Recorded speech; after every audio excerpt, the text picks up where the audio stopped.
New Orleans Saints head coach Dennis Allen says that the hire of offensive coordinator Klint Kingsbury came down to the system, a quarterback-friendly scheme, and some unlikely familial ties. We got all that and a little bit of lagniappe for you on today's episode of Locked On Saints. You are Locked On Saints, your daily New Orleans Saints podcast.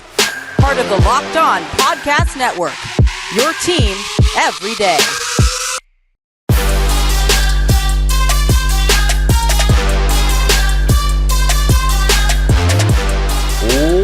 What is good, Who Dat Nation and Who Dat family? I am your host, Ross Jackson, New Orleans native, your New Orleans Saints expert, credentialed member of the media covering those New Orleans Saints. As a senior writer and reporter over at Saints News Network. And on today's episode of Locked On Saints, we're going to be breaking down some of Dennis Allen's comments from his conversation with Steve Wyche and James Palmer over at the NFL Report, which we're going to be taking a look at the unique blend of offensive staff that has been brought in and the why behind that. Changes on the way, potentially, when it comes to the fits of the offense, which effectively admits something about 2023 that we all knew. And to kick it all off, we're going to be taking a look at how Dennis Allen is clearly excited about the staff additions, starting off with offensive coordinator Klint Kubiak, who he laid out effectively 3 specific reasons that they made that hire. So we're going to be breaking all that down on today's episode. We appreciate you very much for being an everydayer here on the show and making us your first listen of the day every day here on the Locked On Podcast Network, your team every day. And today's episode of Locked On Saints is brought to you by friends over at FanDuel, America's #1 sportsbook. Make every moment more. Right now, new customers can get $150 in bonus bets by winning any $5 bet. That's $150 if your first $5 bet wins. Visit FanDuel.com/lockedon to get started today. So I want to start this off with a look at Dennis Allen's excitement around the hiring of Klint Kubiak. He said that Klint Kubiak was the obvious choice at offensive coordinator. And to me, that is a very big takeaway from this interview. The New Orleans Saints interviewed 11, 12 different people. Dennis Allen kind of mentioned that as well. As offensive coordinator, they interviewed a bunch of different types of guys too, even though a lot of them had Kyle Shanahan connections, such as Kubiak, such as Brian Griese, such as Gerard Johnson, who had connections to the Shanahan offense, the McVay offense, the Frank Reich coaching tree. They talked to Mike Sullivan, who's like a veteran OC play caller. Thankfully, they didn't hire him. They went to a whole bunch of different ways to eventually look at adding and finding their offensive coordinator, and they looked at a bunch of different systems along the way. And it seems that they settled on Klint Kubiak for 3 specific reasons, the system being one of them, the fact that his scheme is quarterback friendly being the other, and then some familiarity, some familial ties when it comes to Klint Kubiak and Derek Carr. So we're going to get to that here in a moment. But let's start off with the Klint Kubiak system, because I think that's the most important part of this conversation. The system is something that's familiar, that Dennis Allen has been familiar with for a long time. Dennis Allen effectively giving you a little bit of the lay of the land that we gave you in yesterday's episode, where we talked about the origins of the Kyle Shanahan, quote unquote, offense, really being the Mike Shanahan and Gary Kubiak offense from back in 1994, starting in San Francisco with Steve Young, going to Denver and making it happen with, I think I said in yesterday's episode, Peyton Manning. It was John Elway. My apologies. This was Denver well before Peyton Manning. But John Elway. Then they made it work with Brian Griese too, who of course was another one of those guys that they talked to in this hiring process and interview process and all. And so sort of the familiarity of Dennis Allen with Gary Kubiak, who both played at Texas A&M. Gary Kubiak was quarterback there. Dennis Allen watched him play quarterback there, all of those things. And then seeing sort of the way that it could benefit the current players that were there. So not only was it a system that they felt strongly would kind of change their offense, but it was a system that they felt would already benefit their current players. And one of the biggest pieces of that, or if not the biggest piece of that, outside of maybe the offensive line, which some exciting things on that coming up here as we continue on with the show. But the quarterback, right? Like that's the number one most important thing. You have to have your system benefit, and that has to benefit your system. It's a two-way road. So for me, the fact that he continuously discussed the system as being a quarterback-friendly system backs up a lot of what we've been talking about as well. How is the system quarterback friendly? You get the ball out quickly. There's a real emphasis in the quick game. Andrew Janocko, by the way, I've been calling him Janico, but Janocko has been one of the better coaches in the NFL when it comes to coaching quarterbacks to run that quick passing game. He very much understands the influence of it, understands the value of it based on top 10 offenses around the league on a year-to-year basis that utilize quick passing games, things like that.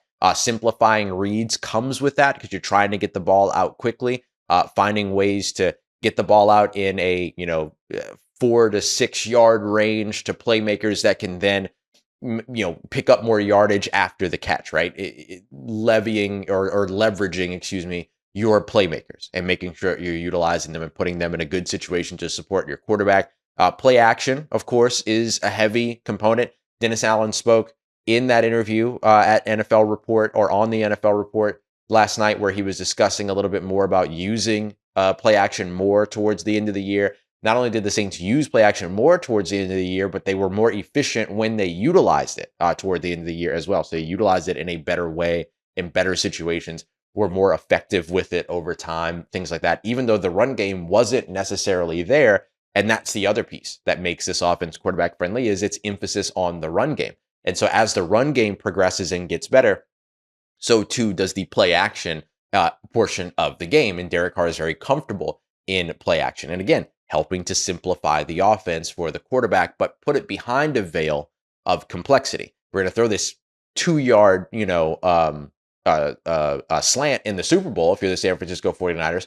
But before I throw that 2-yard slant that goes for a touchdown to Juwan Jennings, I'm going to do 6 different motions and, post-snap things that confuse you on the way to me simply throwing a 2-3 yard slant that turns into an 11-yard touchdown or whatever. Those are the types of things that you're looking for. Can you simplify the offense, but make it look complex? That is what the Gary Kubiak, Mike Shanahan, Kyle Shanahan offense has been since its inception in the 90s, or even since its earlier versions of that as well that you can still find.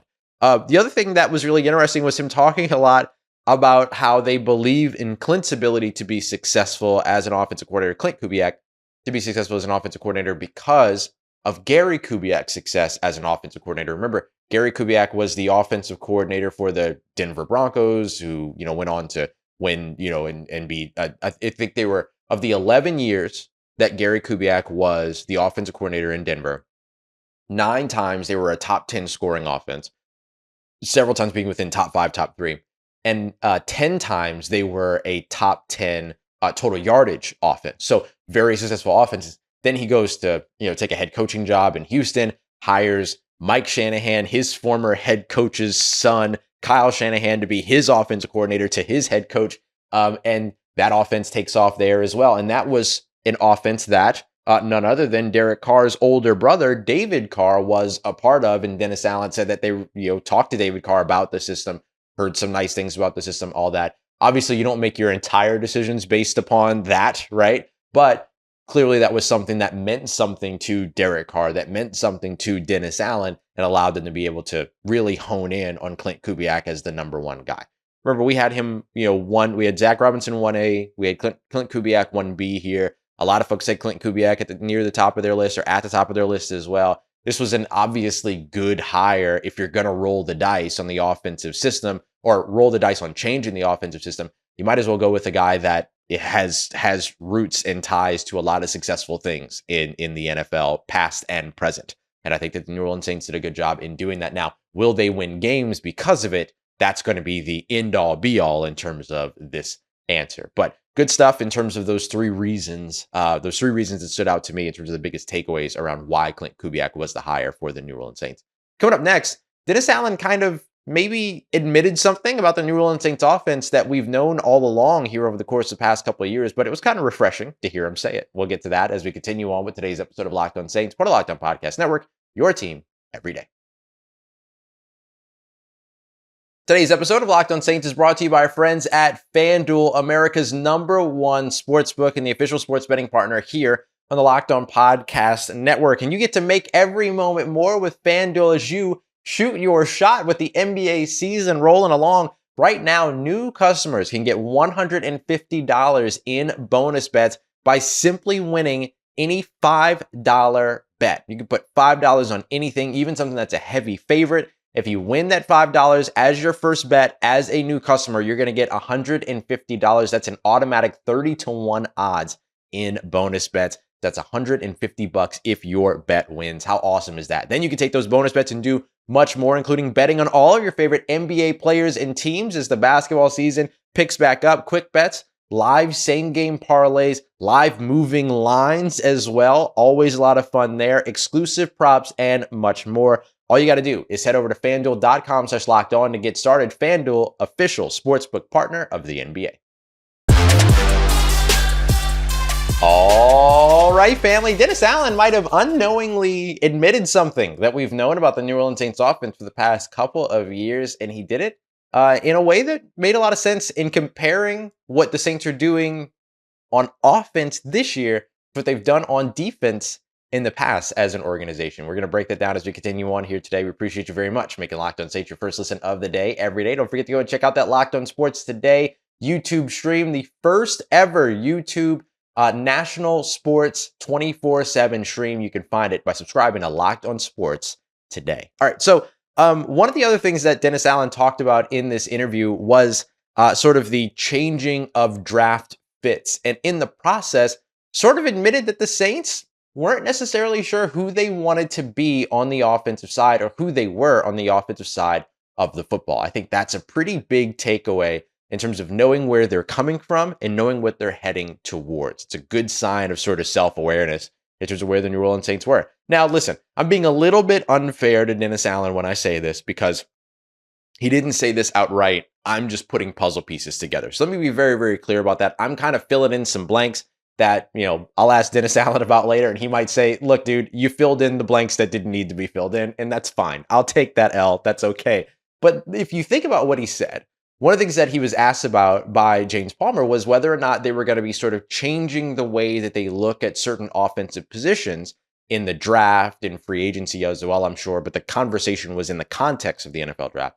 Are they going to change what they're looking at on the offensive side based upon this new offensive staff? And the answer to that is yes, right? Like, you're going to do that with a new offensive coordinator. We're going to kind of take a look at the positions and how that can happen over in tomorrow's episode. What could new prototypes, new fits look like for the Saints at each offensive position is what we'll look at tomorrow. But as we kind of get into this conversation, the thing that I thought was really interesting was that he compared what the Saints are doing on the offensive side of the football right now to what they did on the defensive side of the football back in 2015, 2016, where he said, and I quote, or not and I quote, but I'll paraphrase, that the Saints didn't really know who they were going to be at that time. Were they going to be 3-4? Were they going to be 4-3? Were they going New England single high? Were they going Seattle cover 3?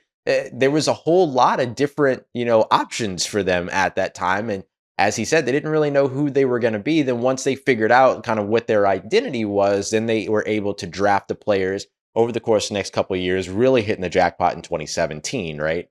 Where things really started to fall into place for them, particularly as a defense. And then that's when, the addition of Demario Davis happened a year later and all these other things. And then the defense built its identity, and then boom, they were able to find players that fit all of those molds. That's what the Saints are trying to do over on the offensive side, which implies that the New Orleans Saints did not have a solid identity in 2023 and 2022. I think that's what that tells you, is that now the Saints are trying to find their identity. And in fact, Dennis Allen even used the word identity when it came to this conversation of trying to find who they are on the offensive side of the football. I think that is good self-awareness. You have to know where you were struggling in order to know how to improve. It's the journey from unconscious incompetence to unconscious competence. You have to eventually become conscious of your incompetence so that you can become consciously competent. So you have to move in that direction. I don't know that I'm not doing well, to I know I'm not doing well and I know why, to I know I'm doing well, to I don't even have to think about it and I do well. That's where you want to get ultimately is I don't even have to think about it. I'm doing great. You know what I mean? And I think that the Saints right now are sort of jumping that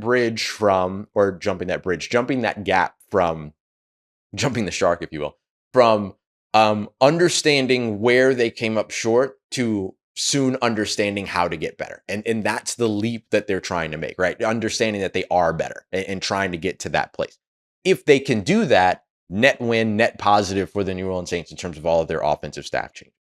Here's the other thing that I thought was really interesting beyond sort of the self-awareness of the understanding of like, hey, didn't have an identity, weren't sure what was going on, not weren't sure what was going on, but like not sure what the mold was and where things would fit and all that, is that now you start to look over on the defense or the offensive side of the football and you go, okay, so now what is going to be the new identity? And we know some of the things that are inherent to the elements of the offense that is about to be installed, right? We mentioned the quick passing game. We talked about the commitment to play action in the run game and all that. Crossing routes, attacking the middle of the field. That's big in Kubiak offenses, in Shanahan offenses.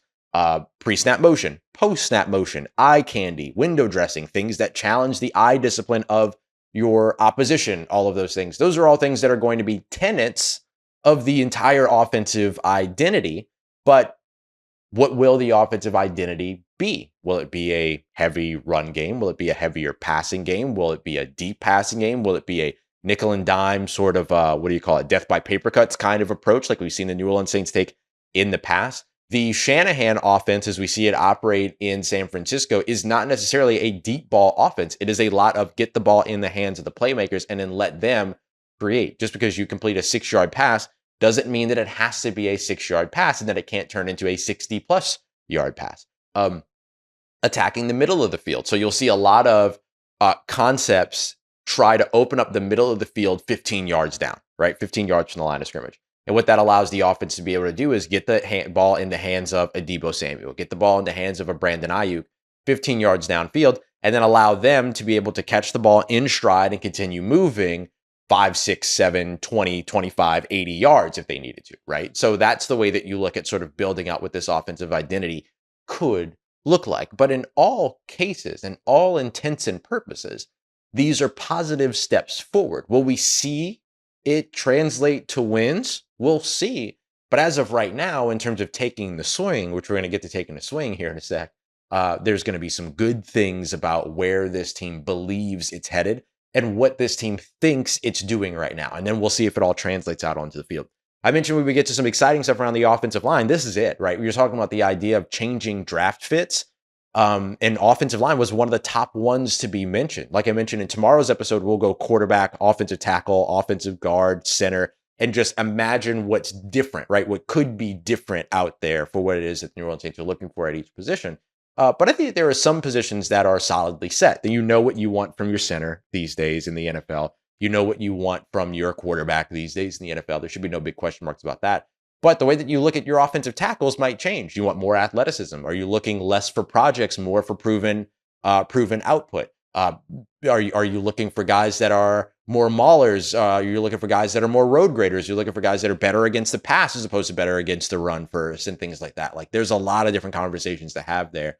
And that's a good thing because look, the Saints get a bad rap for the way that they've drafted offensive line when really they've had like one questionable offensive line pick in the first round since Andrus Peat back in 2015. But like Cesar Ruiz has panned out. Eric McCoy wasn't a first round pick, but he was the first pick of that draft in the second round. He has panned out incredibly well. Ryan Ramczyk back in 2017 panned out well. Now you're just dealing with the injuries for him and things like that many years later down the line. So that makes sense. It's just kind of time there. And so Trevor Penning is really the most concerning one that's like teetering on that bust potential. And so if what this new system brings you is, hey, we don't want projects to be on the offensive line, guys that still have to develop. We want guys that are as close to the finished product as possible, or we want guys that have proven output, proven production, whatever it might be. Then that might take things in the right direction in terms of the public opinion or the outside opinion on what draft prospects look like in the first round. And that helps within the organization as well. So lots of cool things going on in terms of what that could mean.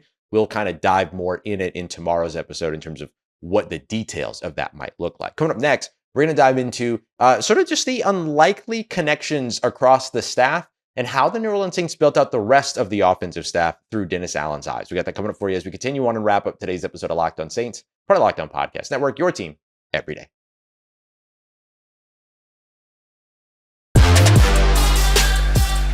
Let's get it, Who Dat Nation. The New Orleans Saints built out their offensive staff, effectively traveling in two different directions at once and meeting in the middle somehow. And I think it worked. We'll see if overall it works. Appreciate you very much for being here. Don't forget, we are your team every day. Coming up tomorrow, what could those new draft fits on the offensive side look like? We're going to take a look at the prototypes of each offensive position that the New Orleans Saints have utilized and drafted over the course of the past, let's call it decade and a half, right? And then imagine what they would look like if they were different. I'm not trying to get right here, just trying to look at possibilities. We're going to be breaking that down in tomorrow's episode for a little bit of fun. All right, so the New Orleans Saints built out their staff in a really unique way. They found a bunch of people that all kind of agree on what the system is, but weren't all working together. It's a really unique sort of approach. So here's what the New Orleans Saints did. They went out and they found a whole bunch of people that are connected, intertwined in maybe some unique ways. Rick Dennison, who the Saints will be adding reportedly as their run game coordinator, is a guy that took over at offensive line coach back in the earlier 2000s. Took over offensive line coach while Clancy Barone, now the New Orleans Saints tight end, and Andrew Janico, who is now the Saints, expected to be the Saints quarterback coach, were kind of splitting that duty after the death of a different coach. And so you've got this guy coming in and replacing them. Similarly, you're bringing in Klint Kubiak, who was the son of Gary Kubiak, and Gary Kubiak worked with John Benton. Gary Kubiak worked with Rick Dennison. And even at one point when Gary Kubiak took the head coaching job in Houston and left Denver, the guy that replaced Gary Kubiak at offensive coordinator was none other than Rick Dennison. So everybody's kind of got all these really interesting connections. And you have a lot of veteran coaches like John Benton, like Rick Dennison. You can I would probably put Andrew Janico into that conversation as well, because he's been coaching for at least a little while. He's not, an older guy with 20 plus years of experience or anything like some of the others, but he's a younger guy that's been doing it for a while and is a little bit of a genius in his own right. Even Albert Breer over at SI kind of noted Janico as a underrated hire who could potentially be big if Klint Kubiak gets a head coaching opportunity elsewhere, whether that head coaching opportunity happens here, whether that head coaching opportunity happens elsewhere. Because remember, OCs move quick into the head coaching realm. So if he has one good year here in New Orleans to kick things off, he could be on his way out next season. And so having a guy built in like an Andrew Janico could particularly be one of those guys that moves into the position of OC or play caller or something like that. So just something to watch for the future. Even if you look at guys like Keith Williams, who's expected to be hired as the wide receivers coach, he doesn't have a connection to Gary Kubiak and Klint Kubiak and Kyle Shanahan and all that, but he's got a connection to former New Orleans Saints wide receiver coach CJ, Curtis Johnson. He was under Curtis Johnson in Tulane when Johnson was the head coach there. Also, as we've discussed before, Keith Williams, the wide receiver coach at Fresno State when Derek Carr was the quarterback at Fresno State, and has spent some time working with Devontae Adams off to the side in private situations and things like that as well. And so he's got all of these little connections that go back to tying into the New Orleans Saints, even though they don't tie into the sort of what we would call like the Kubiak tree that kind of got built out there. You look at a guy like Derek Foster, doesn't necessarily have a connection to the New Orleans Saints immediately, but having worked with the Los Angeles Chargers, who have a fantastic relationship with the New Orleans Saints, that's big. Him having worked with a guy like Austin Eckler gives you the confidence that he can work with a dual threat guy like Alvin Kamara. So there's a connection there as well in terms of what his track record is and how he ends up working. So you can kind of split up this offensive staff into veteran Kubiak guys and Klint Kubiak and Andrew Janico and Clancy Barone, I guess technically falls in there too because of his time with both Denver and in Minnesota. So we can kind of put him into that group too. John Benton, who spent time in, Houston and San Francisco, then went with one of the LaFleur brothers to New York, all that. And then Rick Dennison, who's had time with that Kubiak tree. And then you have sort of these younger progressive minds as Dennis Allen called them, Derek Foster and Keith Williams. And I'm sure that they'll continue to add there too. But I think that the younger progressive minds kind of blend in. Andrew Janico and Klint Kubiak kind of fall into that category as well. So it's a really interesting sort of blend of guys that have done it before and have done it well, and guys that are bringing in new ideas. And that's kind of what you need in today's NFL. You have to be okay with new ideas, especially with the constant turnover of successful offensive systems in the NFL when it comes to the personnel turnover that comes there with finding success, you have to have sort of those younger guys that you can fall back on as well. So I like the fact that they built sort of synergy while also bringing in new ideas. That I thought was a good move. All of those connections are not invalid at all. Some of them even have more Texas A&M connections to Dennis Allen as well. Also, they're bringing in a new system, but they're doing it by bringing together guys that are already familiar with that system, which should help the learning curve situation quite a bit. It's one thing when you have to teach your players a new offensive system. It's another thing when you have to teach your players a new offensive system while also teaching all of your position coaches a new offensive system. It's so much better if you're going to make the change at OC to make the changes at all of the position coaches as well, position coaching spots as well, so that you don't have the OC teaching the position coaches and then the position coaches teaching the players something that they're still being taught, right? Everybody that's on this coaching staff has some familiarity, with what this system should look like. Even Clancy Brown, who was retained, the only position coach retained as a well-respected coach in this league, because he already has connections to this scheme, to this system. Ideally, all of that means that the Saints more seamlessly introduce new concepts, new scheme, new system that will still have its familiarities and particularities and everything, while being able to do it with people that are familiar with the system and all that, and being able to do it in a way that's cohesive for everybody that's involved, and bringing in a cohesive staff to teach the new intrusion of an offensive system was a very wise way to go. If it doesn't work, I applaud the Saints for taking a swing, man. Like the fact that they cleaned house on the offensive staff the way that they did, the fact that they went out and got one of the top guys and most desired guys in this offensive coordinator search, the fact that they have built up this staff in such a particular and meticulous way.